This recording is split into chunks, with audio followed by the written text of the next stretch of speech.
Okay, तो आज का हमारा क्वेश्चन है, in the given figure A H के ट्राइंगल वो सिमिलर है ट्राइंगल ए बी सी के, जिसमें ए के बराबर 8 सेंटीमीटर, बी सी बराबर 3.2 सेंटीमीटर एंड एच के बराबर 6.4 सेंटीमीटर। तो हमें क्या फाइंड करना है? हमें फाइंड करना है ए सी। अब सबसे पहले नंबरिंग कर देते हैं, लेबलिंग कर देते हैं, जहाँ पर पूरे फिगर के अंदर जो जो इन्फॉर्मेशन हमें गिवन है वो। सबसे पहले हमें पता है ए के।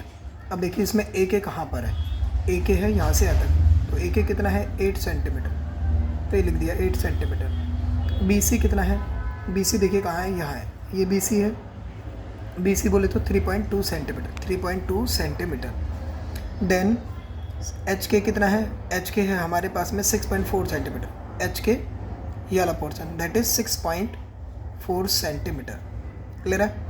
अब हमसे क्या पूछ रहा है, हमें इसमें बोला गया है फाइंड करने के लिए ए सी, यानी ए सी ये वाला पोर्शन हमें निकालना है।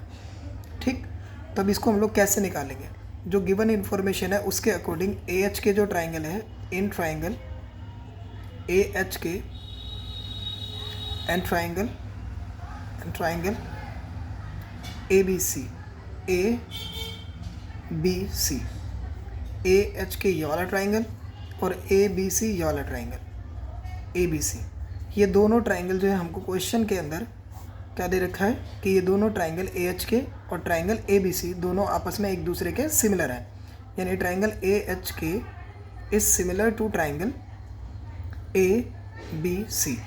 अब हमको एक बात पता होनी चाहिए कि अगर दो ट्राइंगल आपस में सिमिलर हैं तो उनके जो कोरस्पॉन्डिंग पार्ट्स होंगे वो प्रोपोर्शनल होंगे, यानी ए एच ए बी के प्रोपोर्शनेट होगा, A H upon A B equal होगा H K upon B C के, और सेम चीज़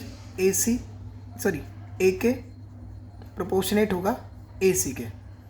अब हमें जो इन्फॉर्मेशन क्वेश्चन में मेंशन है वो यहाँ पर पुट अप कर देनी है। इस कंडीशन में ये होती है हमारे पास में C P S T, corresponding parts of similar triangle. अगर दो ट्राइंगल सिमिलर हैं तो उनके जो कोरस्पॉन्डिंग पार्ट्स होते हैं, यानी पहले दूसरे वो पहले दूसरे वाले ट्राइंगल, मतलब अगर हमारे पास में ट्राइंगल है जिसमें दो ट्राइंगल है जो सिमिलर हैं, तो उनके कोरस्पॉन्डिंग पार्ट्स आपस में प्रोपोर्शनेट होंगे, यानी जैसे इसका पहला दूसरा पार्ट इस ट्राइंगल के पहले दूसरे पार्ट के प्रोपोर्शनेट होगा, इसका दूसरा तीसरा पार्ट इसके दूसरे तीसरे पार्ट के प्रोपोर्शनेट होगा, इसका पहला और तीसरा पार्ट इसके पहले और तीसरे पार्ट के प्रोपोर्शनेट, यानी कि ऊपर नीचे बटे में लिखा जा सकता है। और ये कंडीशन हम लोग लेते हैं CPST, corresponding parts of similar triangle property के थ्रू।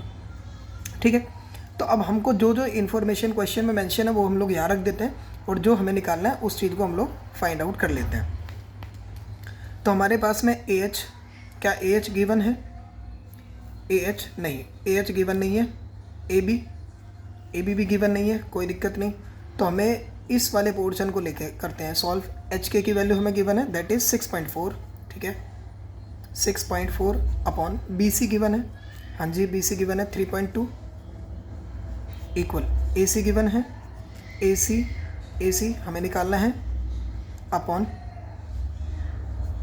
यहाँ पर ए के होना चाहिए, ये ए के होगा सॉरी, और यहाँ पर ए सी जो है वो नीचे आ जाएगा, मतलब ए के, फिलहाल ए के की वैल्यू नहीं पता, ए के की वैल्यू है 8 सेंटीमीटर, सॉरी 8 सेंटीमीटर, ए के की वैल्यू 8 सेंटीमीटर है। ए सी की वैल्यू कितनी है? ए सी की वैल्यू हमें नहीं पता, तो ए सी को रहने देते हैं। अब यहाँ पर ये थोड़ा सा एरर हो गया था बाय द वे, इस वाले में मैंने जो प्रोपोर्शनेट नंबर थे, प्रोपोर्शनेट जो लिखा मैंने वो थोड़ा ए के की जगह मैंने ए सी लगा दिया, तो उसको मैं रिमूव करके बस कुछ नहीं, डायरेक्ट वैल्यू सब्स्टिट्यूट करी गई है। अब हमें यहाँ पर ए सी की वैल्यू निकालनी थी अकॉर्डिंग टू द क्वेश्चन, तो हम यहाँ पर डायरेक्ट क्रॉस मल्टीप्लाई इससे कर सकते हैं। तो हम लोग लिख सकते हैं A C multiply by 6.4 equal 8 multiply by 3.2, तो ये इसके साथ आपस में मल्टीप्लाई हो गया। अब हमें निकालना क्या है? हमें निकालना है ए सी, तो हम लोग रखते हैं ए सी को यहाँ पर, ए सी इक्वल 8 मल्टीप्लाई बाय 3.2 मल्टीप्लाई, ये जो यूनिट है मल्टीप्लाई इधर हो रही, नीचे आ जाएगा 6.4 डिवाइड हो जाएगा। अब डेसिमल हटाया, नीचे लगा सकते हैं टेंस, नीचे से डेसिमल हटा के ऊपर लगा सकते हैं 10। तो अब हमारे पास में क्या बचा? 8 multiply bye 32 multiply by 10 upon 64 multiply by 10।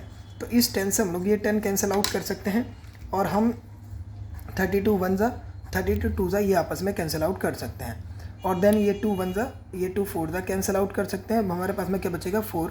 अब ये जो यूनिट है उसको लिख दीजिए, मीटर है तो मीटर में, सेंटीमीटर है तो सेंटीमीटर में। तो इस तरीके से हमारा इसमें जो AC है जो अननोन है वो एक इक्वल आएगा किसके, 4 सेंटीमीटर के।